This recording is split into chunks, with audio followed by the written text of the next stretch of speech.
For spousal support, there are different types depending on the circumstances of the marriage. One type is called rehabilitative spousal support, like when a spouse has left the workforce and maybe they were, for example, a radiologist, and it's been 15, 20 years and technology has changed and they need to be rehabilitated, meaning they need more retraining in order to bring their field, their profession to current times. And then there's compensatory spousal support, where it's really a sort of compensation. If you've been the spouse that stayed home with the children in order for your spouse to rise up that corporate ladder, then there's some concept of compensation. And there's also spousal support based on one spouse being disabled. And then overarching all of this is there a need, and a need by one spouse to receive spousal support? And then is there the ability to pay?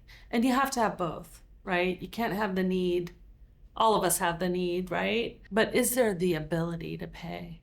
And in long-term marriages too, there's a concept of equalization of earnings. So spousal support should come from income, not from assets.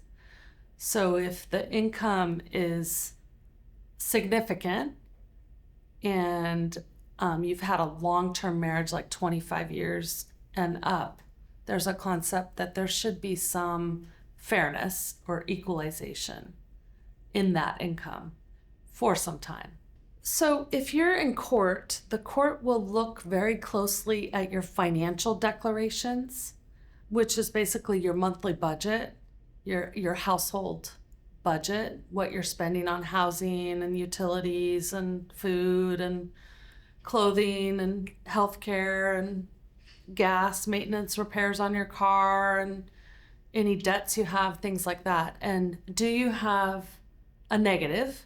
And if you have a negative, are you overspending anywhere? And that's why you have a negative. But ultimately, is the negative, does that make sense to the court? And then if you're the spouse who might be looking at paying spousal support, do you have a surplus? And should there be some equalization so that there's no negative and maybe less surplus? And then if you're in a collaborative divorce or mediation process, there are some tools.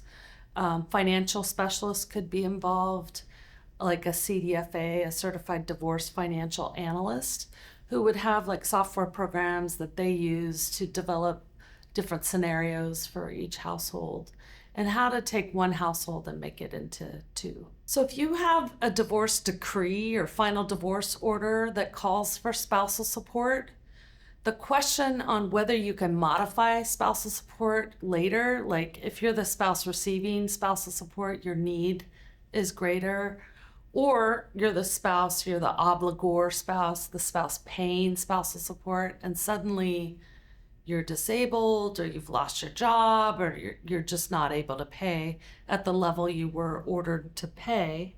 Whether or not you can modify depends on the final divorce order, and does it say that it's modifiable or not modifiable? I would say spousal support in Washington is pretty common, and a lot of people would think that it's gender-based, that more men are paying spousal support to women than the other way around. And I think we're seeing more and more women professionals are being ordered to pay spousal support. You have, the typical 30-year marriage where the wife has been the stay-at-home mom and the professional husband who's having to pay spousal support. But then you also see it the other way around. And, we have same-sex marriages. And so it's really all over the map. There's no real formula like there is for child support to determine if and how much spousal support should be. So it's really a number of factors that get weighed, like the age of one spouse, the age of the other, the education of one spouse, employment status, and how long each spouse has been employed or not employed, and the income capacity now and into the future, length of the marriage. You've got, short-term marriages like 5 years, and mid-range marriages like 15 years, and then marriages that are 25 years and up. So all of these factors get weighed in determining, number one, whether or not spousal support should be paid, and if so, how much should be paid, and say it's every month that gets paid, for how long, and should it step down at all, where there's like, it's this amount for so many years, and then it steps down and it's this amount for so many more years. If you have questions about spousal support, contact us at clearwaterpnw.com.